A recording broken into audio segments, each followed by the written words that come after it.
Hello बच्चों, नमस्कार। स्वागत है आप सभी का इटर्नल क्लासेस बी इनफिनिट पर। मेरा नाम है अंकित पांडे और बच्चों आज हम लोग करने वाले हैं शुरुआत एक्सरसाइज 7.2 की, जो कि क्लास 10th के कोऑर्डिनेट ज्योमेट्री की सेकंड एक्सरसाइज है ना। चैप्टर नंबर 7 का सेकंड एक्सरसाइज क्लास 10th का ये चैप्टर है। पिछली वीडियो में हम लोगों ने कवर किया था सेक्शन फॉर्मूला, ठीक है। उसमें हम लोगों ने पढ़ा था कि सेक्शन फॉर्मूला क्या होता है, उसकी प्रूविंग कैसे की जाती है और किस तरह के क्वेश्चन आते हैं, कौन से क्वेश्चन कैसे आएंगे, तो किस तरह से सॉल्व करना है उसको। ये सारी चीजें हम लोगों ने पिछले वीडियो में कवर की थी सेक्शन फॉर्मूला से रिलेटेड, है ना। से प्लेलिस्ट में आपको लिंक मिल जाएगा, वहां से आप वो वीडियोस देख सकते हैं।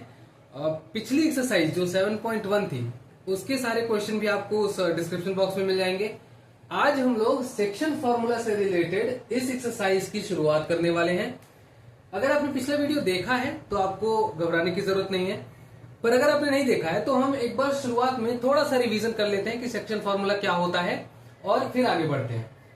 तो बच्चों देखो ध्यान से, अगर मैं बात करूं कि सेक्शन फॉर्मूला होता क्या है पहले, तो मैं अगर कहूं कि मेरे पास एक पॉइंट है, ये इसका नाम मैंने रखा ए है और इसका कोऑर्डिनेट मान लो कि x1, y1 है, ठीक है। फिर इस लाइन से ये जो पॉइंट है, ठीक है, बी, इसका नाम रख लो बी, और इसका कोऑर्डिनेट मान लो x2, y2 है। अब कह रहा है कि इस x1 और इस y1 इस वाले कोऑर्डिनेट a को और इस वाले जो पॉइंट है b के कोऑर्डिनेट को, इन दोनों के बीच के लाइन जो है, ये जो लाइन खींची गई है, इस लाइन को एक तीसरा पॉइंट है P, और ये P जो है ये इन दोनों पॉइंट्स के बीच की लाइन को दो पार्ट में डिवाइड करता है, ठीक है। जरा देखो दो पार्ट में डिवाइड हो गया कि नहीं। एक हो गया A से P तक और दूसरा हो गया P से B तक, समझ में आया। अब कह रहा है इन दो पार्ट में डिवाइड कर रहा है। अब इसकी मान लो टोटल लेंथ अगर 5 है तो इसमें कुछ पार्ट में डिवाइड कर रहा है, कभी बराबर डिवाइड कर सकता है, कभी इधर ज्यादा इधर कम, कभी इधर कम इधर ज्यादा, ऐसे करके। तो मान लो कि इधर का पार्ट हो गया m1 और इधर का पार्ट हो गया m2। ये मैंने रेशियो में बांट लिया है ना, कि इधर का पार्ट भाई कम है, इधर का पार्ट ज्यादा है, या इधर का पार्ट ज्यादा है, इधर का पार्ट कम है ना। उसको हमने नाम दे दिया m1 और m2। वो कुछ भी हो सकता है, हम उसको क्वेश्चन करते टाइम समझ लेंगे। फिलहाल ये समझो कि अगर ये P का कोऑर्डिनेट हमने x, y माना है, तो क्वेश्चन क्या आ सकता है। क्वेश्चन दो तरह के आ सकता है। कभी आपको पूछ सकता है कि भैया ये कोऑर्डिनेट ही बता दो कि वो कौन से पॉइंट का कोऑर्डिनेट क्या है जो इन दोनों के बीच की इस लाइन को दो पार्ट में डिवाइड करता है। तो कभी ये कोऑर्डिनेट आपसे पूछ सकता है x और y की वैल्यू। कभी आपसे x और y की वैल्यू देख के रेशियो पूछ सकता है कि बताओ कि अगर a और b दो पॉइंट हैं और मेरे पास एक तीसरा पॉइंट है, तो वो तीसरा पॉइंट इस a और b को किस रेशियो में डिवाइड करेगा। समझ में आया। तो इस तरह से हमारे पास दो तरह के क्वेश्चन आ सकते हैं। अब ध्यान से सुनना, अगर मेरे पास x और y की वैल्यू निकालनी होगी तो सेक्शन फॉर्मूला केवल इतना कहता है कि x की जो वैल्यू होगी वो m1 x2 plus m2 x1 upon में m1 प्लस m2 होगी, ठीक है। फिर अगर y की वैल्यू निकालना चाहोगे तो m1 y2 plus m2 y1 upon में m1 प्लस m2, ये वैल्यू आएगी मेरे पास x और y की। इसी को हम सेक्शन फॉर्मूला कहते हैं कि अगर दो पॉइंट को एक तीसरा पॉइंट किसी दो पार्ट में डिवाइड कर रहा है और कुछ रेशियो में डिवाइड कर रहा है, तो x और y की वो पॉइंट का रेशियो, उस पॉइंट का कोऑर्डिनेट क्या होगा, वही पॉइंट के कोऑर्डिनेट को हम सेक्शन फॉर्मूला के थ्रू निकालते हैं, और ये है सेक्शन फॉर्मूला। अब मेरी बात ध्यान से सुनना, ये इंटरनल डिवीजन है क्योंकि अंदर से पॉइंट को बांट रहा है, ठीक है। इन दोनों के बीच में अंदर से बांट रहा है। कभी कभी ये पॉइंट बाहर होता है और बाहर से इन दोनों के रेशियो में डिवाइड करता है। तो एक तो इंटरनल डिवीजन होता है, एक एक्सटर्नल डिवीजन होता है।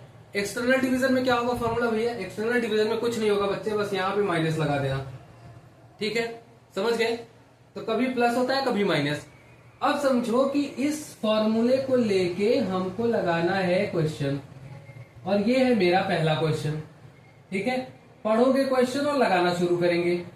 क्वेश्चन नंबर फर्स्ट है, find the coordinates of the point which divides the join of -1,7 and -4,-3 into the ratio 2:3।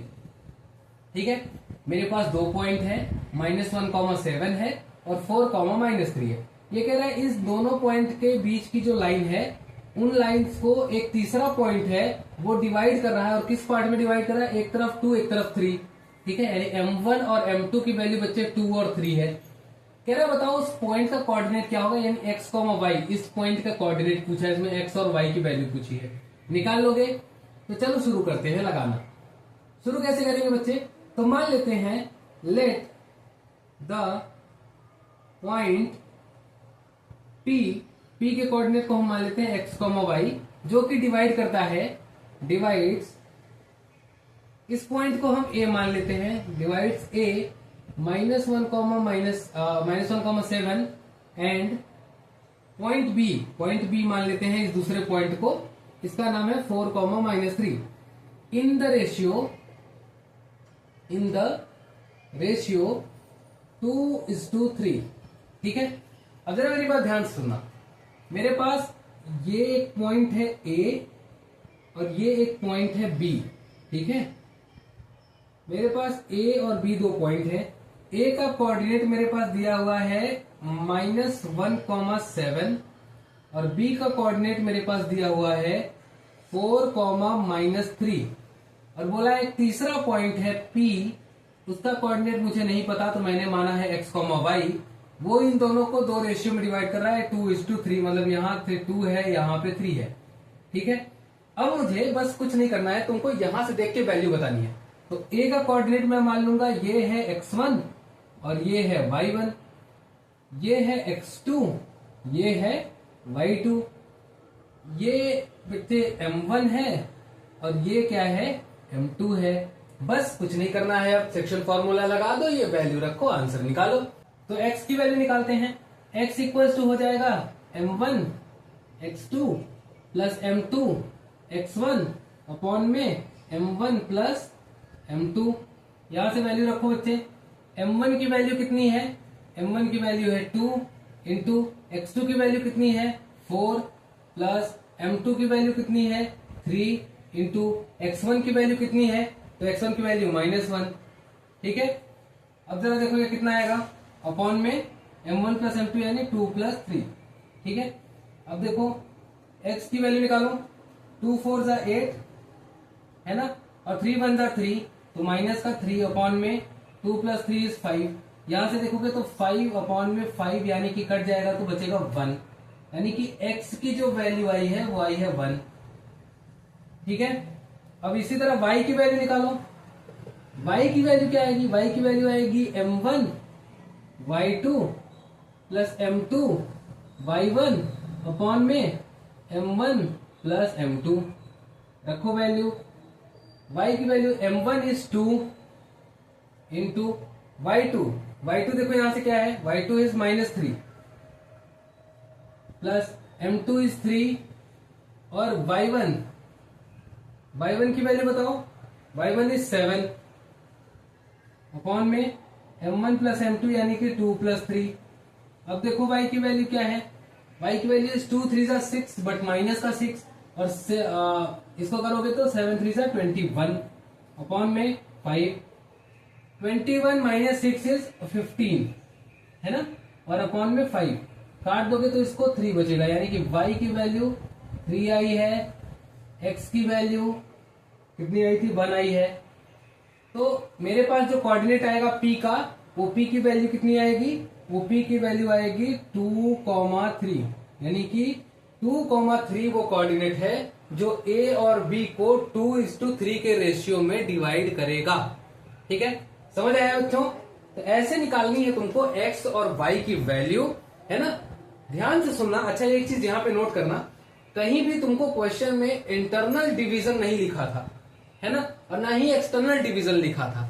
और मैंने तुमको बताया है कि जब तक तुमको स्पेशली ये लिख के ना दे कि एक्सटर्नल डिवीजन का निकालना है ना, एक्सटर्नली डिवाइड कर रहा है, तब तक तुमको इंटरनल डिवीजन वाला फॉर्मूला ही लगाना है, ठीक है।